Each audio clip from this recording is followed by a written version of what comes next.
In today's video, I'm going to be showing you how I edit my Instagram photos using Adobe Lightroom. Hey travelers, my name is Juliana and that's my husband Martine. We've been traveling around the world for 4 years and fitting it into our lives any way possible, whether that be volunteering in hostels, working on cruise ships, taking short weekend adventures, or living as expats working remotely. Our goal is to show you how to have unique and memorable trips no matter what your circumstances. Actually, at my bachelorette party, a couple of the girls had asked me to edit some of their photos for them, and they were watching me do the editing and they're like, whoa, that's so cool. And I guess I never really thought about how interesting that might be to someone who doesn't know Lightroom. So I'm definitely not an expert, but I'm just gonna show you guys what I've learned and how I edit my photos that you guys see on Instagram. I use Adobe Lightroom, which does have a monthly subscription at the moment of $9.99, but they also have a free app as well that you can do all these things on, and it's been super fun to use and get to teach myself. So without further ado, let's take a look at one of the photos from a recent trip of mine, and I'll walk you through all the edits. Okay, so this is the photo we're going to be manipulating today. I like it because there's lots of different colors going on in this photo. We have like the browns here of the tree, we have the greens of the tree, we have the blues, kind of the yellow of the sand, so this should be a really fun one to work with. This was actually taken in Maito when we visited in either July or August, back when we were living in Puerto Vallarta. Actually now I'm currently in Cuernavaca. We're in our new place already. I'm hoping to show you guys around here a lot more in the next coming weeks. But anyway, had to work with a super old photo because I really haven't gotten out to take many photos during the pandemic. So first thing I like to do when I'm working with a photo is start by clicking this button here and working with the angle of the photo. This photo is very well angled, but I have some where the horizon is totally lopsided, and this is always the best place to start and often the most overlooked thing that new people to Lightroom don't do in their photos. And it's actually really easy. If you just click this angle button, you can trace your horizon. So I'm just going to use the ocean as our horizon, and it will even it out so that it's perfectly even. It's just a lot more aesthetically pleasing to the eye. And then the next thing I do is I click here and put it in 4x5, which is the dimensions that work best for Instagram. And over here I can see what the photo is going to look like once it's cropped. I kind of want to move Martine and the tree like into this lower third, the lower like left third area. And that also keeps the horizon also in this bottom third, which I think is just visually appealing. And then I press close. The next thing I'm going to do before I even touch this area is I'm actually going to work with our tone curve. I don't do too much here, but I do like to have an S curve, like my back. I have scoliosis. Oh my gosh, only my sister will laugh at that one. Anyway, so I'll start by putting 3 points on this line. This area that I put a point is going to manipulate the shadows. This is the midtones and this is the highlights. And I usually just bring this down a little bit here and then up a little bit here. And I'm thinking actually that this is too dark, so I'm just going to bring it a little bit back here. I'm going to bring up the midtones just a bit. And that should work. And then I love to crush my blacks. I know, it's kind of weird, but I like to bring this up just a tad. I'm actually gonna even this out a little bit.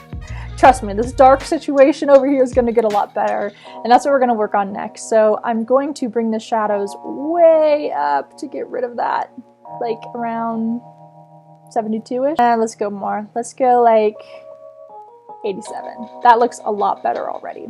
Next, what I'm going to do is I'm going to bring the highlights down a little bit because I feel like it's a little too bright over here. I kind of want to even things out. So I'm going to go more like 69, negative 69. Trust the process, everybody. And I want to bring back in more of these whites. So I'm actually going to increase this just a little bit, maybe like plus 20. And we still have a lot of blacks here, so I'm going to bring that up as well. So to give you an idea of what we're working with, we've already made these improvements. Things are looking a lot brighter in the blues, and it's just going to get even better from here, I promise. I was going to adjust the temperature, but I really don't think I need to in this picture. I really like how it looks.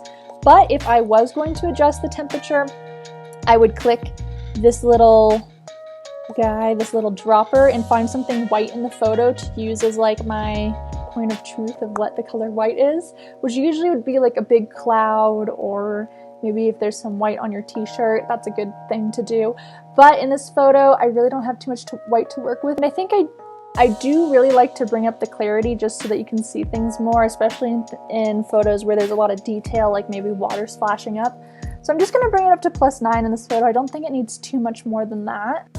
I do want to bring up the saturation quite a bit though. I'm going to go to like +24, and to balance that out from not looking too crazy, I like to bring the vibrance down just a smidge. I could bring it more if I wanted to go with more of like a moody look, but I think I'm just gonna bring it to like -6. Okay, next, before I go into manipulating our colors, which yes, you can do in Lightroom, I like to go down to this split toning thing. I tend to do the same thing in all of my photos, and that is I'm gonna start with the highlights, I guess, here. I like to pick a color in between like this turquoise and this darker blue, and bring it down until it's not like super weird looking. So I think I'm gonna go with like, you can see it's like really manipulating the sand here, which is why I didn't want to do too much with our temperature. I think I'm just gonna bring it to like there. I can play around with it more later. Then I like to go to the shadows, and I like to use a color between like red and orange. And I'm gonna also not make it too crazy. We'll do like that. And I really love having like a reddish orange tint to our shadows. And now that I've done this so far, I'm kind of thinking these shadows are still too much. So I'm gonna go back in here and see if I can bring these up more. It doesn't look like I can. What do I do with the blacks? See, we can bring up the blacks, but then it loses some of the contrast we had here in this tree. Let me try to bring the contrast up a little. That's good. Okay, I like that. Let's see what we've got so far. This is a big difference. Now these greens are really standing out to me, and I think that's what I'm gonna fix next. I don't like to have too bright of a green usually. I like to change the hue to be a little more yellow. So we're gonna go with like that, -26 on the green. You can see this made it a little bit more yellow. What you could also do here, which is interesting, is you could always just grab here, like this button here under hue, and click what it is you want to manipulate, and you can like drag it up and down, and it'll change the colors that correspond to that automatically. I don't think I want to change both the yellow and the green quite yet, but let's just bring the green back down to like, what did I say, -24.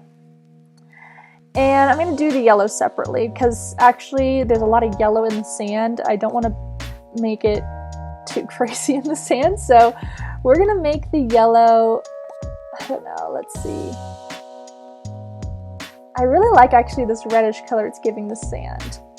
Kind of goes with the shadows we made more reddish over here, so let's do like -60. And the blues, I like to make them more aqua, but not too much, because like that is nuts. That looks like Photomonkey. Oh my god, it looks like me editing all my photos on Photomonkey after I had any kind of get together with my friends in like 10th grade. No, we're going to actually, let's see, what was it originally? Let's bring it down to like -14. That looks pretty good. Still a little too bright to me, and I could go back and change the vibrance, but it's really only the sky that's bothering me. So let's go over to saturation next. I think I'm going to make this a little less saturated, like at -11. And then in luminance, I'm going to make this a little more white. Like you can see that I'm making it brighter, I mean. I'm gonna make it a little brighter, like +11. What happens if we play with the yellows here? I also think that this green here is a little too dark. Now I also think the sand is a little too dark here, so I'm going to, there's a lot of yellow in it, I'm going to increase it to maybe like +28. And I also think this green, we could make it a little brighter as well. Now let me see here. Is there anything else I want to do? I might want to crush the blacks a little more by bringing this line up. No, I don't like that. We'll just keep it like that. You can see that when I'm moving this line, it's really just affecting his shirt. There's some pictures where I have a lot more blacks, and doing something like this, you can really see the difference. But I think I'm just going to keep it like that. Let's see what I can do here with the whites.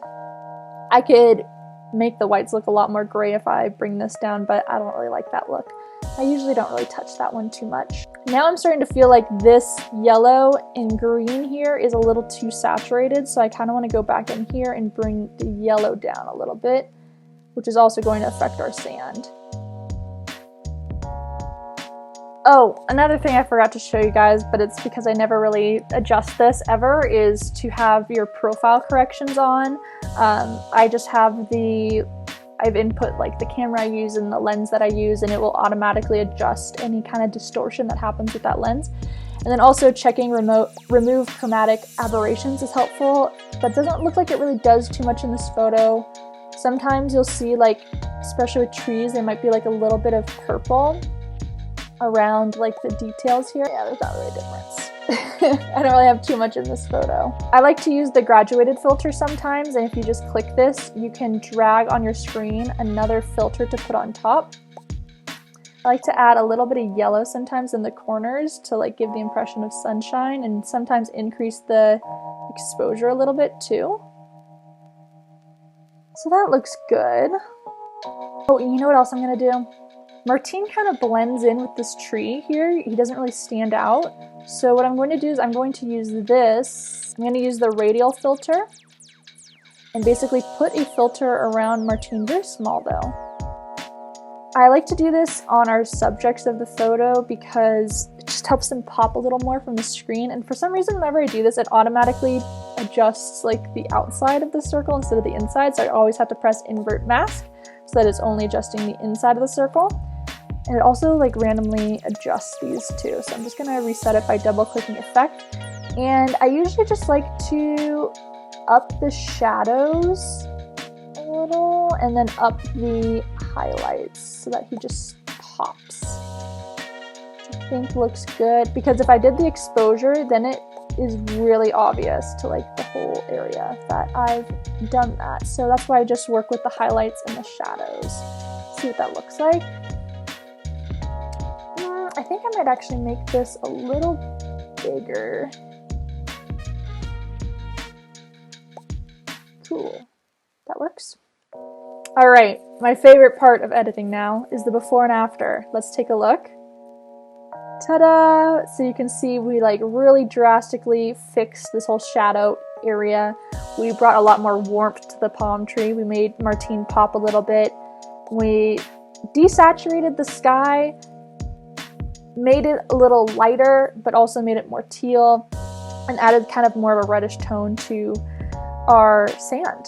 So this is the final results. I hope you guys enjoyed it. Then from here, I would just press File, Export, and then it would save on my computer, and then I would transfer it to my phone to post on Instagram. And that's it. I hope you guys found this video useful. I know it's definitely different than the stuff I normally show here, but regardless, it was really fun to make. If you found it helpful at all, make sure you subscribe. That's the best way to say thank you to me for making this video.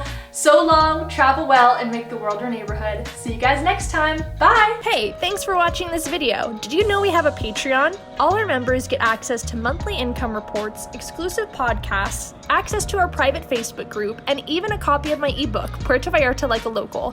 Business and first class patrons also get a postcard from us each month. Thanks so much for the support. Click the Patreon logo on this screen to join our family.